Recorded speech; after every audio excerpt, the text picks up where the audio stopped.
Welcome to the Goddesses of Social Work podcast, hosted by Renita Ray Davis, licensed clinical social worker, board-approved social work clinical supervisor, and facilitator of the Goddesses of Social Work supervision community.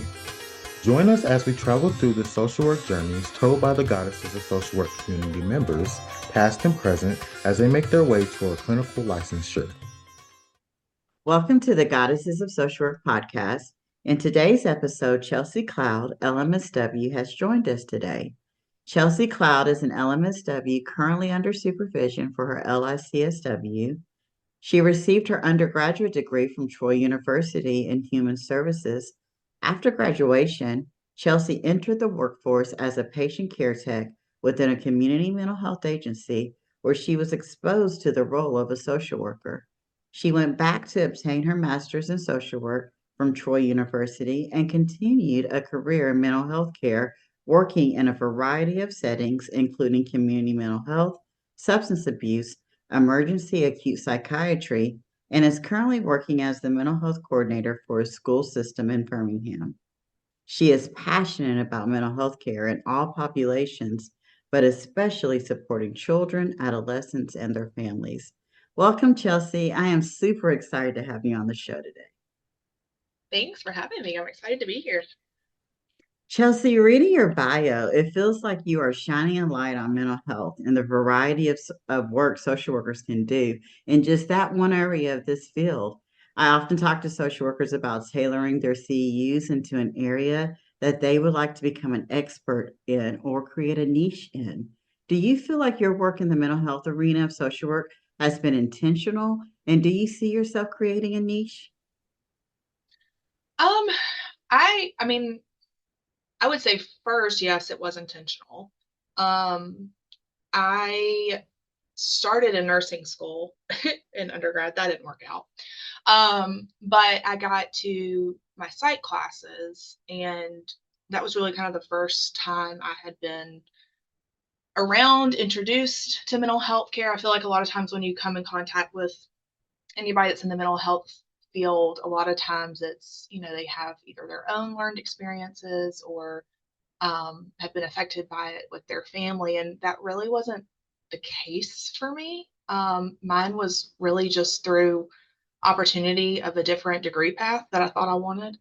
Um, but I just fell in love with it. I fell in love with advocacy. I fell in love with serving vulnerable populations and things like that. And I felt like it wasn't something that a lot of people really felt a desire to go into. So I do feel like for me, there was a piece of it that was intentional. Um, I wasn't introduced really to the social work aspect of it until much later, but I think as far as like creating a niche, I think as I've gotten older and I've progressed in the field, I've become in contact with a lot more social workers that specialize in psychiatry or specialize in mental health. Um, But when I first started out, it felt like, okay, there's not a whole lot of social workers in this area. Um, how do I propel myself into this area with not having a whole lot of, you know, mentors, so to say, or people that I could follow in the footsteps of? A lot of people that I did come under were either LPCs or MFTs or things like that, or, nurses. So it was interesting to kind of really start paving the way into that. Um, what it felt like was uncharted territory, just because it wasn't something that seemed to be highly publicized. People don't talk about. I mean, even now in 2023, there's still stigma attached to mental health, but even 10 or 12 years ago, it was um, really not talked about at all. So really, I didn't even know it was an option until I was in nursing school and did psychiatry, and it was like, wow, this is a whole untapped resource, basically. So yeah, so kind of both. It was intentional, but I do feel like I've had to really kind of look for mentors and look for paths that maybe people have taken before. I was talking to somebody a few weeks ago, and we were talking about how hard it is to find CEUs that you were talking about earlier that are specifically mental health, because you feel like, especially in the social work realm, it's all trauma informed care, which is great. We want to talk about trauma, but that's been around for a while. Or we typically want to talk about like ADHD or anxiety or depression, which again is great. We want to talk about those things, but when you've been in the field for so long, you kind of get to a point where you're like, okay, I need a little more, which is why I'm really interested in now that we've got to do these DSM trainings with our license. I'm really interested because I feel like that is something that we don't really have a lot of access to when it comes to training once you get out of your graduate program. Because in my role now, I'm seeing a big increase in like our DMDD diagnoses, more mood disorders, more OCD, things like that. And that's something that I feel like is really hard to find training in. So yes, it was intentional. Short answer. Oh, is a great answer too. And I'm so, so glad that you brought up here in Alabama. And I'm wondering too, though, Chelsea, like, do you think it wasn't talked about specifically in Alabama within the field of social work? And we're going to get to your social work journey in just a minute. So, as much as you can, answer this question without getting into your journey. Okay. But do you think that mental health and social work wasn't discussed in Alabama because LICSWs are just now getting the law recently passed, I think September was finalized, that LICSWs in Alabama can diagnose, whereas in other states that's been going on forever, right? But here in Alabama, we're just now getting those privileges. I often talk to the social workers on their clinical journey that the doors have just bust wide open for clinical social workers here in Alabama. What do you think, having already pre-paved your way with the LMSW, is now going to happen with clinical social workers having that opportunity or that privilege to diagnose here in Alabama? Yeah, I mean, I think it's really going selfishly, I hope it's going to bring a lot more people into the social work field because I think for a long time it's social work's kind of gotten the stigma, the stereotype that you typically only work for um, child welfare or adult protective services or things like that. And again, me as an undergrad was naive, didn't know anything about social work until you start doing the classes and things like that. But so selfishly, I think I hope that more people are going to come into the field of social work and realize that it's so versatile and it's so if you get bored working in one area, you can shift and work in another area. Which I mean, kind of, which we'll talk about, I'm sure, in a little bit, which kind of does segue in my journey because I've been all over the place in different settings and things like that. Even though I've kind of kept mental health as the concentration. But I think it also kind of brings another level of credibility to social workers that we have always known that we've had. I think it just kind of elevates our platform a little bit more to scream it a little louder for people to hear it. Because even now in the job that I have now, I tell people all the time, you don't have, if you want to go see a psychologist, you're more than welcome to. But here's somebody that can see you as your whole person and see you in your environment and how you operate within your environment. And it's a little cheaper and you can get sometimes better results. Um, so I do feel like it's giving us a little bit more credit in the outside world where we as social workers have always known that we had the credibility there and we had the desire to help people better their lives. So I'm very excited about the times that are changing because I think it's just going to, like you mentioned, I think it's just going to open up a wide variety of opportunities and funding and access and all that kind of stuff to people. Because Alabama's been, even though we have these pockets of more urban areas, it's still considered a very rural state, and our resources are drying up left and right. So I think it's a perfect time. Obviously, I wish it happened 20 years ago, but I think it's a perfect time for us to be able to really kind of expand our platform and show people what we truly have to offer rather than just kind of the negative stereotypes that we've gotten over the years. I think this is the perfect time to be a clinical social worker in the state of Alabama. I've been a social worker for over 20 years. I've been a clinical social worker licensed in Alabama for over a decade now, and I can't think of a time more open to social work and the possibilities of just the work that is going to come our way than right now. So I'm really excited just for the possibilities. So awesome answer. I know you were going to segue into your social work journey, so let's go ahead and do that now, right? Talk to me about what is your social work journey? You can start from way from the beginning to where you are Yeah. now. Well, my whole family is in education. So it's the irony is not lost on me now that I work for a school system when I was very adamant from the beginning that I was not going into education. Um, but coming out of high school, I really didn't know what I wanted to do. But you have to declare a major and all that kind of stuff. And so it kind of seemed that everybody either went into education or nursing. And I knew business and all that was not for me at all. And so I chose nursing, started there, got 2 semesters into nursing school, failed out of nursing school, but again, got through my psychiatry classes and clinicals and all that kind of stuff. I had the opportunity to do clinicals in outpatient mental health at Baptist Hospital in Montgomery and a couple other facilities. And I just fell in love with the clientele, fell in love with the patients, just the relationships that you had that seemed to be very different from the relationships that doctors and nurses had with kind of your typical medical patient. It just seemed to be more authentic. It seemed to be more, um, it seemed to be more rewarding at the long-term goal. So I failed nursing school, got desperate because then it was like, okay, I'm a junior in college. I am done. I just want to get out. What can I do? So I flipped through the course catalog and I found human services.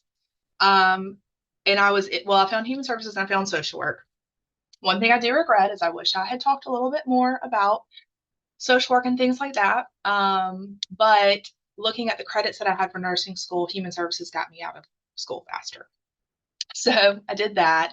And then again, graduated with human services and a minor in psychology. It's like, what am I going to do with this? So I moved home and I took a job as a patient care tech for community mental health. It was a 12-bed inpatient adult psychiatry unit that was kind of um, it's like a unit that initially was established for our group home residents to try to keep them from having to use inpatient beds at a hospital. So they were in acute crisis, or sometimes they would just come in for just like med adjustment that they felt like they needed to be under 24-hour care for. So started there, worked as a tech. So, baths, cooking dinner, snacks, doing games, activities, all that kind of stuff. And then we had a therapist there. We didn't have a traditional licensed social worker, but we did have a therapist. And then one day our caseloads were just constant coming in. And I just offered help one day and was like, what can I do to help? And she said, well, we've got 2 patients that don't have a home to be discharged to. I need you to find somewhere for them to go. Great, fine. Started pulling resources, started trying to figure out where we could place them, realized one of them didn't have insurance, started kind of working through the whole. So I just kind of naturally segued myself into using some of those skills to kind of help with that. And so then the director kind of got wind that I was good at that and was a little abrasive at times with placements and forcing their hand to get patients admitted or get them housed. And so over time, they just kind of started adding more what I would consider to be social work type job responsibilities. And so that's kind of where I got introduced to what the role of it was. From there, then I moved over to our child and family services clinic, and I worked in substance abuse prevention. Started off as a prevention specialist. So we had a contract and we would go in the schools and do substance abuse, suicide prevention lessons, and things like that, 6th to 12th grade. Did some community-based information, disseminating all the kind of information and PSAs and all that fun stuff. And then we got a contract for juvenile court to start doing their early diversion program for substance abuse cases. So I started doing that. And then in the midst of that, I was promoted to the program manager of that department. And that's where I really decided, like, okay, I've been in mental health for, at this point, I think I've been there 5 years. And it was like, okay, I've got to figure out what I'm going to do, because I just have a bachelor. Well, not that I just have a bachelor's, but I have a bachelor's level. If I really want to capitalize on this career, I've got to go back and get a master's. So what do I go back and get? And so the more I thought about it, the more I really talked to people. Again, I was working for an agency where it was mainly LPCs and MFTs. And finally, I went to a resource fair and had talked to their social work department at Auburn. And they were like, what you're doing is sounding like social work. You really need to come back and get your master's. So finally decided to go back and get my master's. I went to Troy, where I had a phenomenal mentor in Renita Davis. And so worked while I got my master's, graduated, stayed at mental health for a few more months. And then from there, I transitioned to a local hospital where I did psychiatric assessments in the emergency room. And then occasionally, like, I would get called to ICU or mother baby or things like that. Would do assessments and would collaborate with doctors, nurses, trying to figure out what their treatment plan needs to be, if they needed to be admitted to psychiatry, if they could be discharged home with resources, that kind of thing. And then from there, I got married and found out I was expecting my first child, and we moved, and then COVID hit. And so I had a really hard time finding a job in the middle of COVID. So I stayed at the hospital for a little while. We commuted because we moved here to Birmingham, and just prayed and prayed and prayed. And finally, a job opened up for a school system up here for their very first social worker, mental health coordinator position. So I took that, and I've been here ever since. And it's been fantastic. I love that you really detailed out your journey, right? But one of the things, that last part is what I want to zone in on. You said it was, you're currently the first of your kind in the school system. One, the first thought I had was, I remember when I was closer to Georgia and the plethora of school social workers that Georgia had and had, they have a very strong foundation in school social work. And I know that's not what you do, but it was just not as heard of to have a social worker in the state of Alabama as it was in Georgia. And so the first thought is, I think we got some momentum going in Alabama with placing social workers in different capacities, and you can share what your capacity is within the school system, than we ever had in a long time, if ever. But then the other thing, just knowing you personally, and you mentioned you went to Troy, and that's where I met you. I don't know what, 5 years ago now. You were also the first who did the particular internship that you had. Yeah, you Yeah, remember yeah, that? I do. I Yeah. do. Do Yeah, you do you want to speak to that internship? sure. I guess I've kind of always had a little piece of me that's going to go against the grain of what everybody else does. I don't know where that comes from. Maybe I need to talk with a therapist about that. But yeah, so when we got to picking I think it was my first internship, because I did the 2-year program. Everybody was talking about, oh, we're going to go to mental health, or oh, we're going to go to an outpatient therapy clinic, or we're going to go to DHR, DFACS, or whatever. And I just thought, there's got to be something different. Like, there's just got to be something different out there. And again, the Lord just kind of works in his weird and mysterious ways. And I went to, because of the job I had at community mental health, I did a lot of public relation type stuff. So I did a lot of meet and greets and, Chamber of Commerce events, all that kind of stuff. And I just one day was at one of those events and sat down to a woman. It was a grant writing workshop, because that was one of the things I did with my job working in prevention services, was our whole department was grant funded. And so I sat down next to her and we started talking, and she said, well, I've started this nonprofit that we focus on women that give birth while they are incarcerated. And I said, oh my gosh, that sounds amazing. Like, tell me more. What do y'all do? She said, well, we're relatively new. We're trying to get funding, all this kind of stuff. And I said, well, do you happen to take interns? She said, well, I've had a few, but I've never had a master's level. And I said, would you be willing? And I said, this is my experience. I'm happy to help you write grants. I'm happy to help you do groups, because at the time they were doing weekly nutrition groups, and then kind of just like life skills type of groups, really trying to help them connect to the community while they were incarcerated. And she just took a leap of faith, and she agreed for me to be their first master level social work intern. And so it was awesome.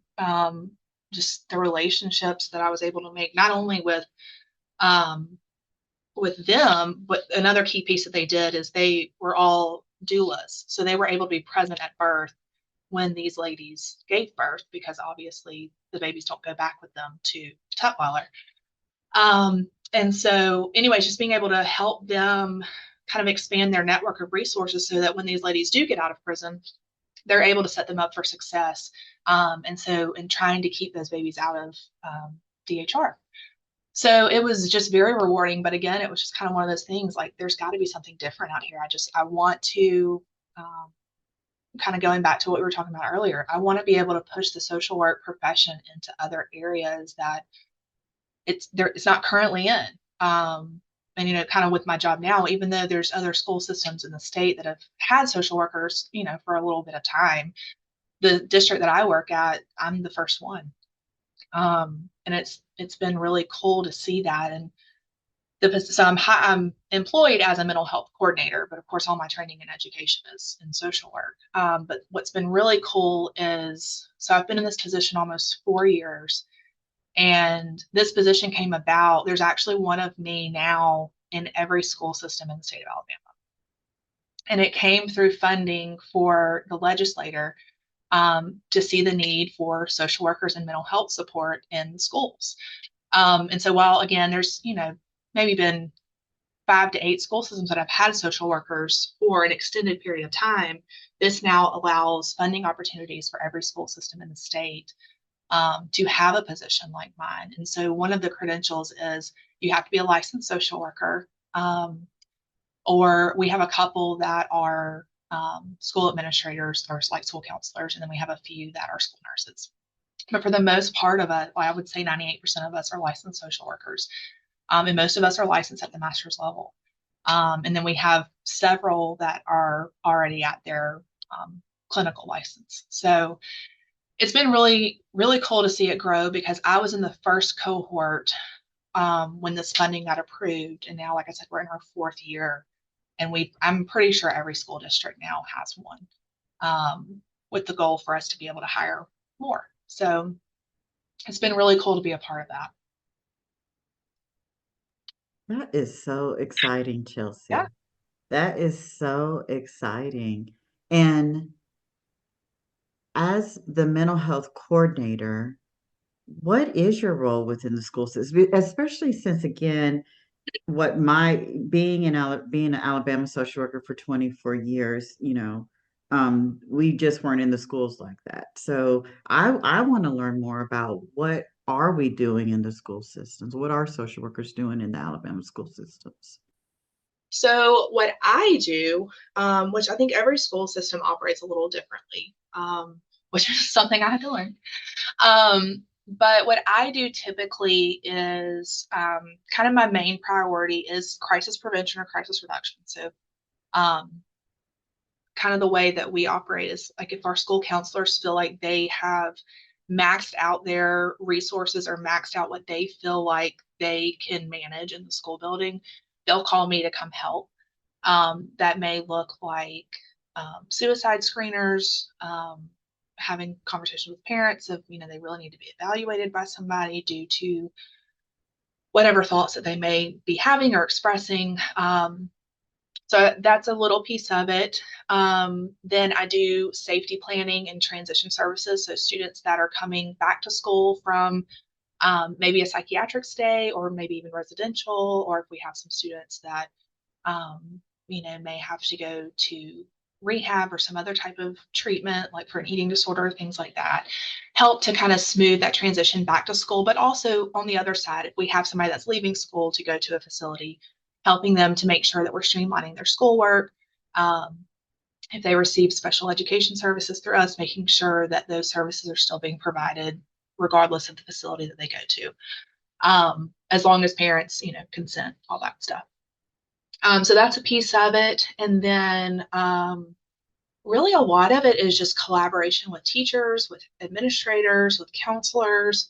I'm very fortunate that we have a school system that employs a behavior analyst. So she and I work very, very closely together because especially here in the last year, we've started to see a lot of overlapping between students expressing behavior and then pretty significant mental health needs. So she and I work pretty closely together.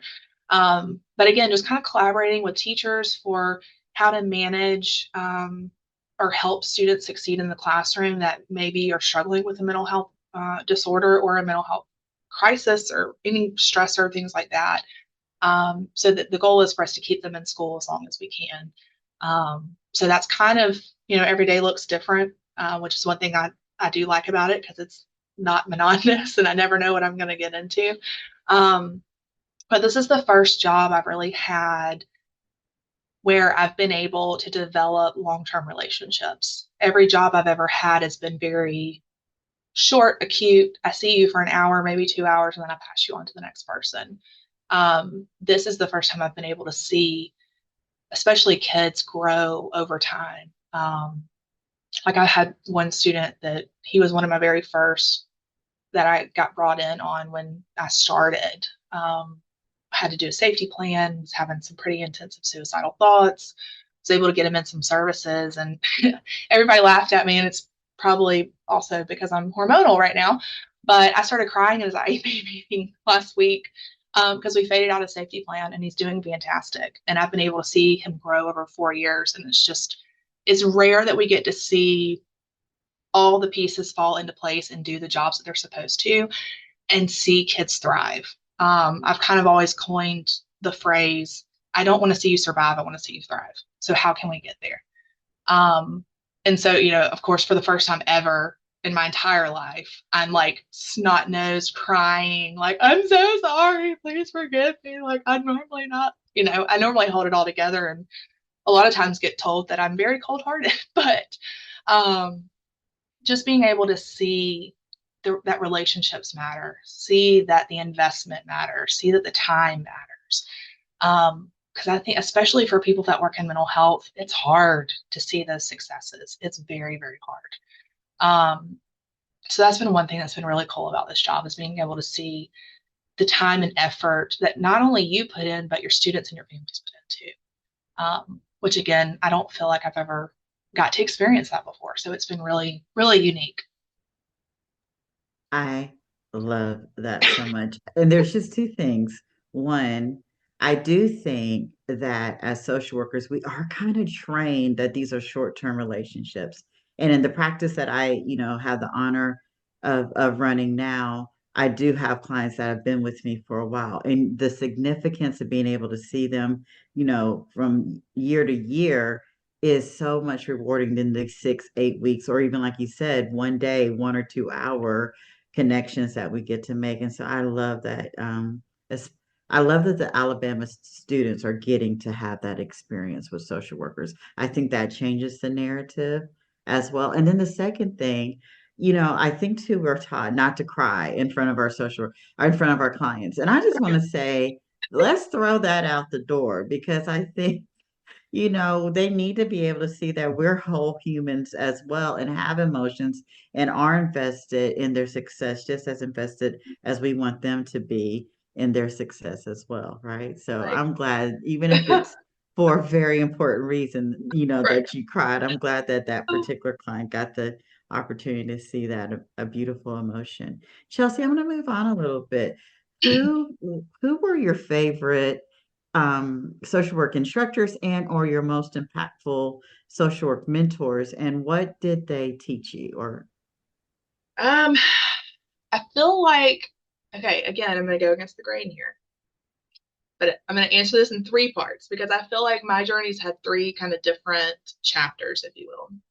So, first one would be obviously you, because if I really, and I mean this genuinely, I think if I had gone to any other program and if I'd had any other instructor, I don't think that I would have been challenged in the way that I needed to be challenged that I didn't realize at the time.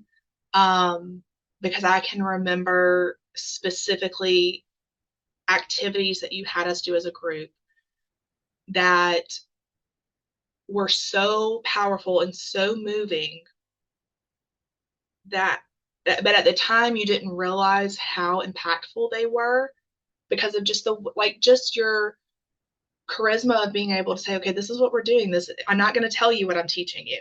We're just going to do the activity and we're going to watch it unfold.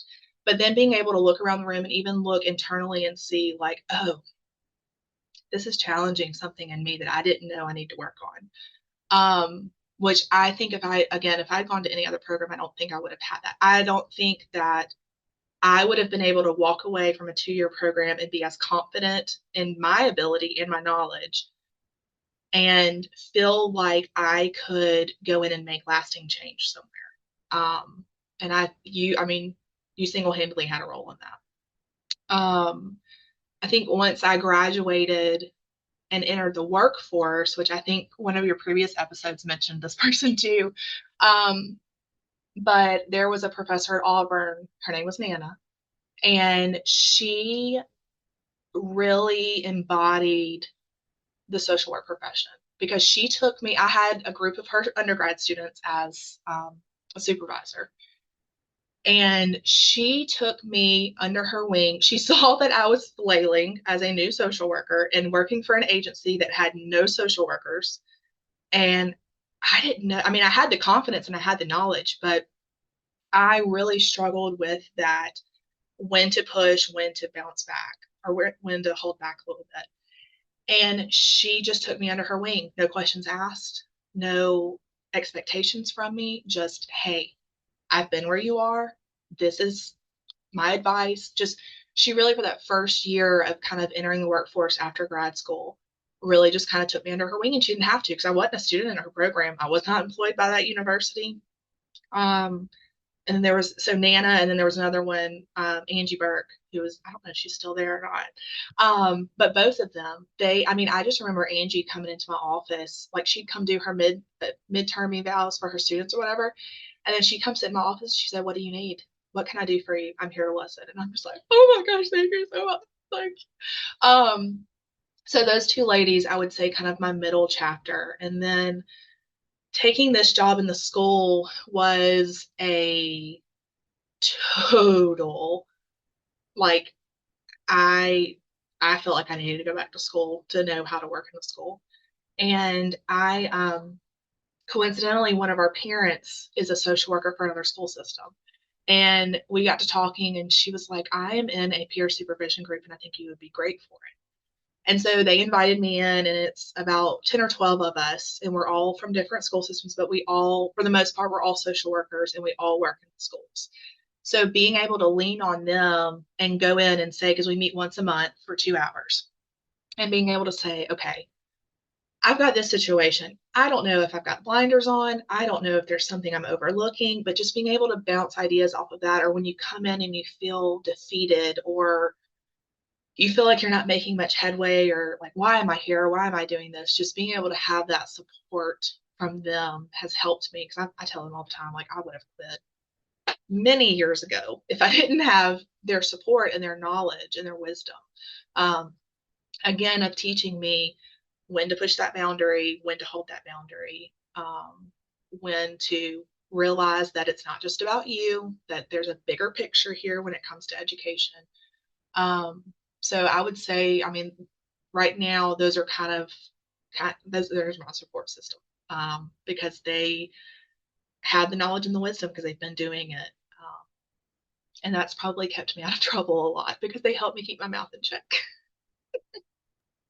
Chelsea, that was such a great answer. And thank you, one, for mentioning. And I have loved being able to reconnect with some of my former students. Obviously, it's been so much fun. And to hear that you guys got something out of it has been such an honor. It really was an honor to be able to be in that position with you on that part of your journey. But I love that you mentioned Nana, obviously, that, but then really what I loved is something that I just learned. I've been, like I said, I've been doing this for over 2 decades, but I literally just have learned this over the last 3 years, the importance of social work community and the fact that you are in a social work community and that has been such a space of support for you. That's why I'm doing this podcast, because one of the things that I've realized is that those folks who are not in community, we're trying to pull you into community one interview at a time to say there's communities out here and we're supporting each other. Well, and that's the thing. Like, I think that's what's so great about this because I remember starting out, again, social work wasn't as, I mean, I'm not that old, but social work still wasn't really that talked about when I first entered the workforce. And, um, obviously podcasts weren't a thing then, but it was almost like, okay, well, where do you go for this connection? Like, there's no social media groups, there's no support groups in the community that you can find. Like, where do you look for that? And so being able to have something like this that does make you feel like, okay, I'm not alone. I'm not the only one that feels this way. Um, I think it's just amazing because it's something that's not readily available for everybody, but I highly recommend it because you don't, I mean, we're not made to do things by ourselves. I mean, in any capacity of our life. But especially social work because it can be so lonely. And it can be I mean, yes, isolating, but it can be defeating at times too, especially if you don't get to experience the moments of joy that it can bring. We're wishing lots of moments of joy on those social workers out there. Yeah. We really are.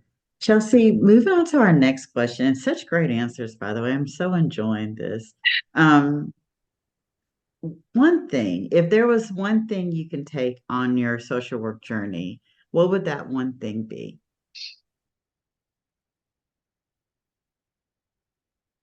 I feel like I'm going to give a very textbook answer, but I feel like it's my code of ethics because I live by. I mean, it's like I. I mean, I can remember sitting in grad school, like, okay, you got code of ethics. Like, everybody's got ethics you got to follow. I mean, this is pretty common sense. But can I tell you how many times I pull them out and I'm like, where does this fall? Like, what, especially being in a school, because you have not only your social work code of ethics, but then you have the code of ethics of being employed by a school system. And it's like, okay, where sometimes they don't overlap, super great. But I,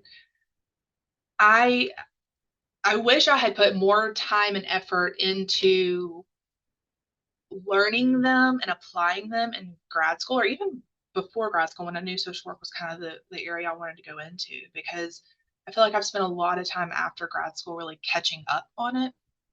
Um, but yeah, I mean, they really are like I keep them printed. I have them in a notebook up there because I mean, I use them so much. Um, and even like, especially if I feel like I'm in a situation where people who don't work in social work don't understand what I'm bound by. I just copy and paste them and send them on. Because at the end of the day, I've worked really hard for the letters behind my name. Um, and I want to keep them. So, We want you to keep them. yeah. I tell, and as you're working towards clinical licensure, I know you're about to be on the other side of that, but there are three things I tell clinical social workers to have on their desk. The DSM, whatever version we're working in this year is the 5TR, right?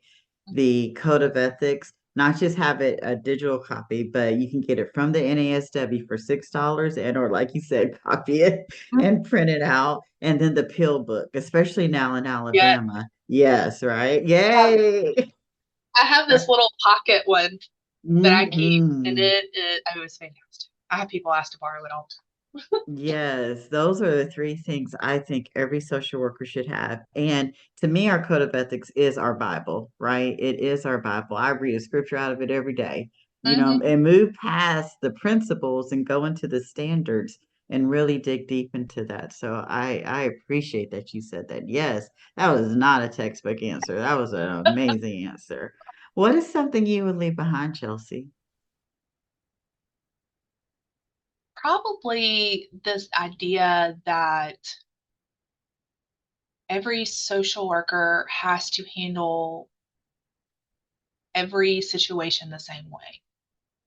I feel, especially in mental health care, our BCBA and I talk about this a lot. Like, if you meet one person with depression, or you meet one person with autism, you've met one person with depression or one person with autism.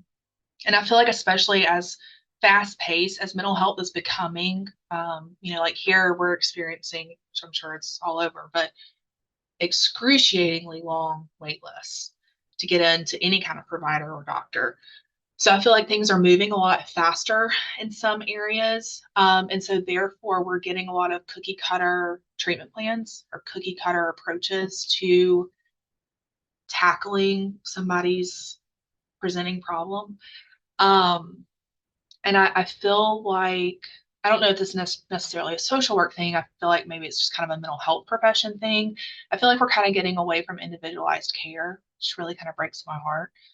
Um, because every person is different, every need is different, every situation is different, which again, what's brought me to social work is because you do look at that person and environment. You do look at their relationships between being in school, their relationships with their parents, their relationships at home, their relationships at work, and how do all those things work together. Um, so I would really love for us to move past this kind of cookie cutter treatment planning, just because I feel like that's unfortunately kind of becoming the norm, and I don't like it. So I'm trying to work really hard to get away from that. I love that answer. And, I think one of the things I remember when I was in the community, the state would come in, and if I was working for an agency that had cookie cutter treatment plans in our notes, we would get dinged on that. And so I hope that's still a thing, right? But then also as you move into your clinical licensure and you begin supervising, I hope that's one of the things on your I have soapbox things that I Yeah. discuss. And one of my soapbox things is obviously, having the NASW code of ethics on your desk, but also that social workers don't have to be broke. I hope that your soapbox thing is don't have cookie cutter treatment plans and Right. case notes, right? So, yeah, I think that is going to be an ongoing battle that we're always going to be fighting because of, overwhelming caseloads and not enough time, not enough resources.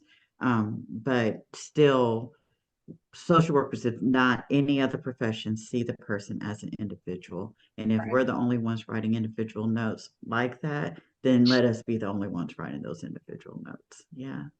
I'm going to move on into our last question. And it's interesting. There's a couple things that you've said has kind of been paradoxical.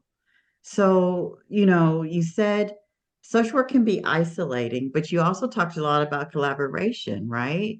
And so I kind of want to dig into because I think we are not a profession on this island unto ourselves, right? You talked about nurses and LMFTs and LPCs, and also then being the only social worker in your agency. And so let's talk a little bit about as we end our talk today about collaboration and what do you think the importance of collaborating is for our profession?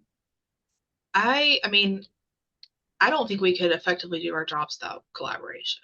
Doesn't mean that it's always easy. It doesn't mean that it doesn't get messy sometimes. But especially like in the role that I have now, I because I do bring a different set of knowledge to the table than some of the other people at the table. I have to be able sometimes to put things aside that maybe I personally, as a social worker or as a mental health coordinator, want to work on because I see this being an issue for them. Either it's an issue right now or it's going to be an issue down the road. So let's be proactive about it. sometimes I have to take a step back and realize we are a school. There are other things that we have to take into consideration with that too. And sometimes what I feel like is the top need is not always going to be what everybody at the table feels like is the top need. Um, and so it's helped me to learn different areas. Like I remember when I interviewed for this job, one of the questions was, what do you see, or how do you see your role in an IEP team meeting? And for anybody out there that is not in school, I did not know what an IEP was. I did not know what an IEP stood for. So I just said, well, something along the lines of, I see myself as a team player and I'm there to listen and to collaborate and to help in any way that I can. And I remember walking out and I called my dad who worked in education and said, what is an IEP? I don't even know what this is. And I said, this was my answer. He said, that sounds like a fantastic answer. But again, like there was such a sharp learning curve. But if I was not willing to collaborate and I was not willing to put aside my personal agenda for this student or this family or whatever, but also vice versa on the other end, if the teachers don't come to the table or the principals don't come to the table and also be willing to put their agendas aside and learn from us, we're not going to get anywhere. And so that's kind of been a cool thing too with this position of being able, especially with teachers who are in the trenches every day, dealing with behavior or dealing with the stress of just being in the classroom, being able to kind of dial back and say, well, what you're seeing in the classroom is a manifestation of this. And then when you're able to kind of say that, they're like, oh, kind of have this light bulb moment. And then we can kind of get to that collaboration piece of how do we support this student. But again, those conversations can't take place if all the people at the table are not willing to put aside, their knowledge or their level of expertise and try to figure out a way to meet them. But I think that's true of any position in social work, not just being in school.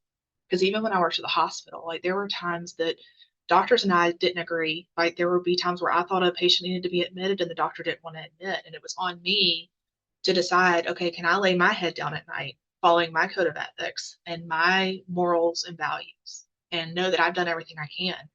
And sometimes it might get ugly, but at the end of the day, it was my job to advocate. And I've only had one doctor that came back and said, I was wrong. You were right. But normally it doesn't always go that way, but that's okay. But collaboration is a huge, huge piece of social work. And I think if you're not willing to collaborate, and just because you are collaborating doesn't mean you're wavering on boundaries, and it doesn't mean that you're wavering on your code of ethics or your morals.